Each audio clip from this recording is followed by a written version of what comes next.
Supreme court में जब जज बैठते हैं, 3 जज होते हैं, 2 लोग जो कह देते हैं वही हो जाता है। तीसरा जज अगर विरोध में भी हो, यहाँ तो विरोध में नहीं है, वो कह रहे हैं हमसे पूछा ही नहीं, तो ऐसी परिस्थिति में शंकराचार्य पद का ज्योतिष पीठ का निर्णय हो गया।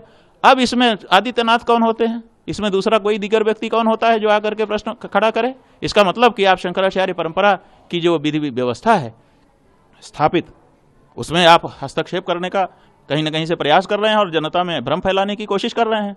एक मुख्यमंत्री जो संविधान की शपथ लेकर के अपने पद पर बैठा हुआ है, वो सदन में खड़ा होकर के ये कहे, बाहर कहते हैं तो थोड़ा अलग बात रहती है कि भाई कर रहे होंगे, सदन में कहे। देखिए कितने लोग मनुस्मृति के बारे में कितनी बात कहते हैं, हमने किसी के ऊपर एक्शन नहीं लिया, लेकिन जब सदन में खड़े होकर के राहुल गांधी ने मनुस्मृति के बारे में कहा, हमने एक्शन लिया कि नहीं किया? ऐसे ही इन्होंने सदन में खड़े होकर के देश की जनता को, 100 करोड़ सनातनियों को गुमराह करने का प्रयास कल किया कि यह शंकराचार्य नहीं है। आप शंकराचार्य के बारे में भ्रम उत्पन्न कैसे कर सकते हो एक मुख्यमंत्री के रूप में? तो ये अपराध आप कर रहे हो, ये अपराध करने का आपको हक नहीं है।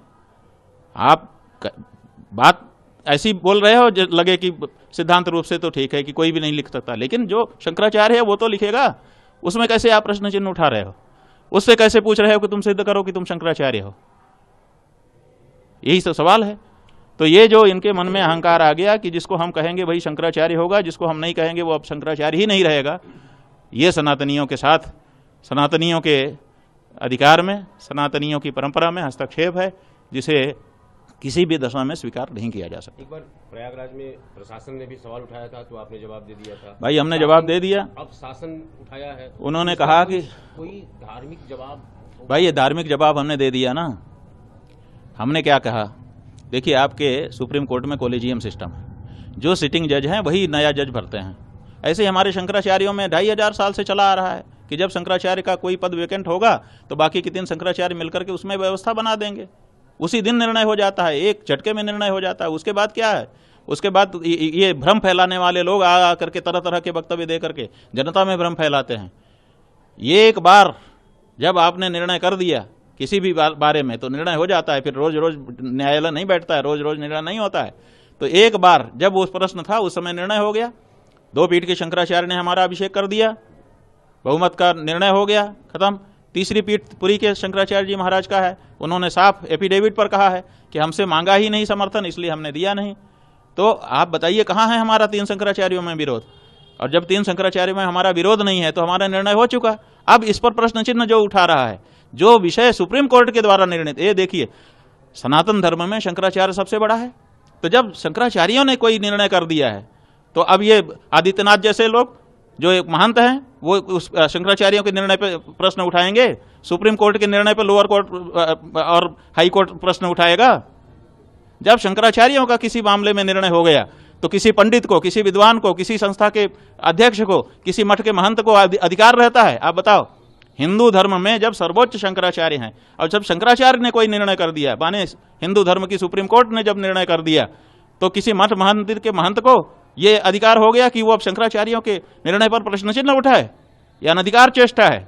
अगर कोई व्यक्ति शंकराचार्यों के निर्णय पर प्रश्न चिन्ह उठाता है तो उसको तो इसी अपराध में बाहर कर देना चाहिए, ये ठीक नहीं है।